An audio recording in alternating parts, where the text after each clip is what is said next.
Welcome to மகே maths class. நீ நம்ம என்ன பார்க்க போகிறோம்னா 7ஆம் வகுப்பு முதல் பருவம் இயற்கணிதத்தில் எடுத்துக்காட்டு 3.10 தான் பார்க்க போகிறோம். இதுக்கு முன்னாடி எடுத்துக்காட்டு 3.9 வீடியோ போட்டிருக்கோம். அதோட லிங்க் டிஸ்கிரிப்ஷனில் இருக்குது. பார்க்காதவங்க இப்போ பார்த்துட்டாங்க. இப்போ அவங்க கணக்கு பார்க்கலாம்.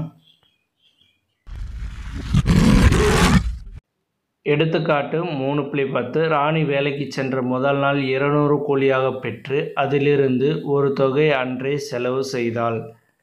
மறுநாள் 300 கூலியாக பெற்று அதிலிருந்து முதல் நாள் செலவழித்ததைப் போல் 2 மடங்கு செலவு செய்தாள். 3ஆம் நாள் 400 கூலியில் முதல் நாளைப் போல் 4 மடங்கு செலவு செய்தாள். இந்த சூழலிலிருந்து அவளிடம் 3ஆம் நாள் இறுதியில் மீதம் இருக்கும் மொத்த தொகையை கணக்கிடுக. உதவும் இயற்கணித கோவையை உருவாக்குக. கணக்கிட உதவும் இயற்கணித கோவையை உருவாக்க சொல்கிறாங்க. முதல் நாள், 2ஆம் நாள், 3ஆம் நாள்னு கொடுத்துட்டாங்க. அவங்க எவ்வளவு செலவு செஞ்சாங்கன்னு கொடுத்துட்டாங்க. அதை வச்சுக்கிட்டு நம்ம இயற்கணித கோவையை கண்டுபிடிக்கணும். ஓகேவா? ஃபஸ்ட்டு முதல் நாள் பெற்ற கூலி 200. அதை அடுத்து எழுதுவோம். முதல் நாள் பெற்ற கூலி 200. முதல் நாள் செலவு செய்த தொகை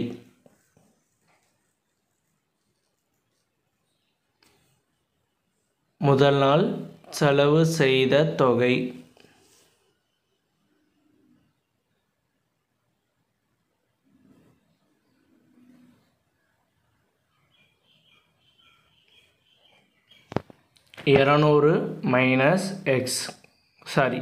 எக்ஸு எவ்வளோதுன்னு தெரியாது. நமக்கு தொகை எவ்வளோ செலவு பண்ணான்னு தெரியாது. அதனால் எக்ஸ்ன்னு வச்சுக்கிறோம். மீதமுள்ள தொகையை மீதம் இருக்கும் தொகைன்னு போட்டு 200 இருக்குல்ல, 200 ஒரு சம்பளம். அதிலிருந்து செலவு பண்ண தொகையை கழிச்சோம்னா நமக்கு கிடச்சிரும். அப்போ 200 மைனஸ் எக்ஸ் எவ்வளோ செலவு பண்ணாலும் அதை கழிச்சிடணும். இது முதல் நாள். இது அடுத்து 2ஆம் நாள் பாருங்கள். பெற்ற கூலி 2ஆம் நாள் பெற்ற கூலி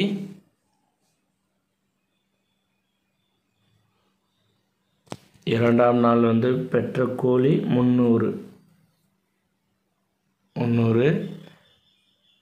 செலவு செய்த தொகை 2ஆம் நாள் செலவு செய்த தொகை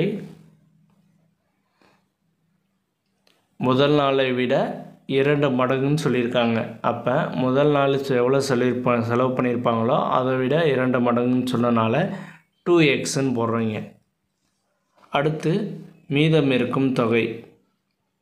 முதல் நாள் என்ன பண்ணமோ மீதம் இருக்க தொகைக்கு அதே மாதிரி 2ஆம் நாள் என்ன பண்ண போகிறோன்னா மீதம் இருக்க தொகைக்கு எவ்வளோ சம்பளம் அதிலேருந்து எவ்வளோ செலவு செஞ்சாங்களோ அதை சப்ராக்ட் பண்ணோம்னா நம்ம அவ்வளோதான் இது. ஓகேவா? 300 மைனஸ் 2x 2x 300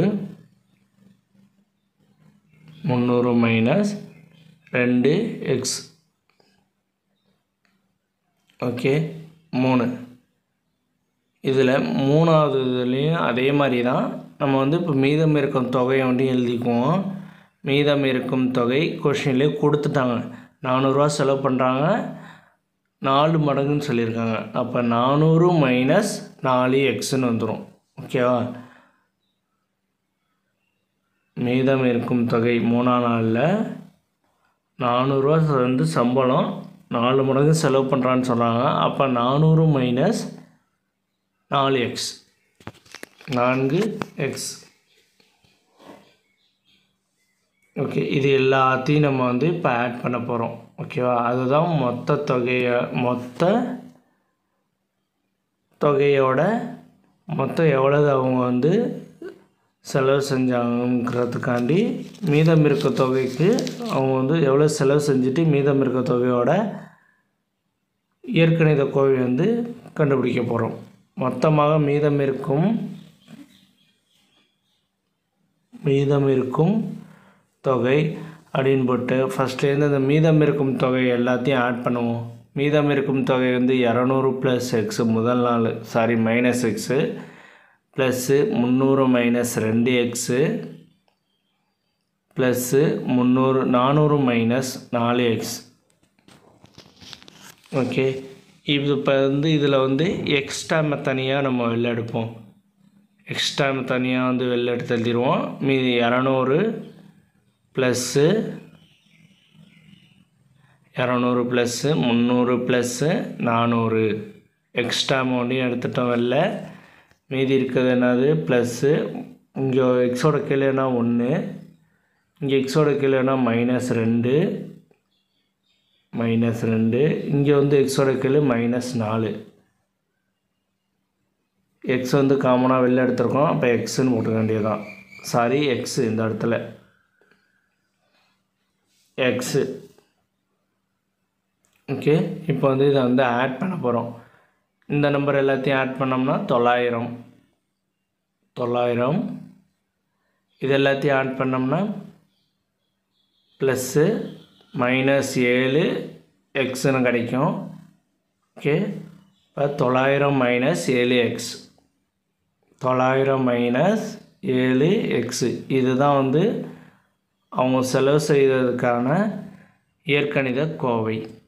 மீதம் இருக்கும், மொத்தமாக செலவு செய்தது மீதம் இருக்கும் பணத்தோட கோவை, இயற்கணித கோவை. அவ்வளோதான் இந்த கணக்கு. நெக்ஸ்ட் வீடியோவில் பார்க்கலாம். இந்த வீடியோ பிடிச்சிருந்தா லைக் பண்ணுங்கள், சப்ஸ்கிரைப் பண்ணுங்கள், அந்த பெல் பட்டனையும் கிளிக் பண்ணுங்கள், அப்புறம் ஷேர் பண்ணுங்கள்.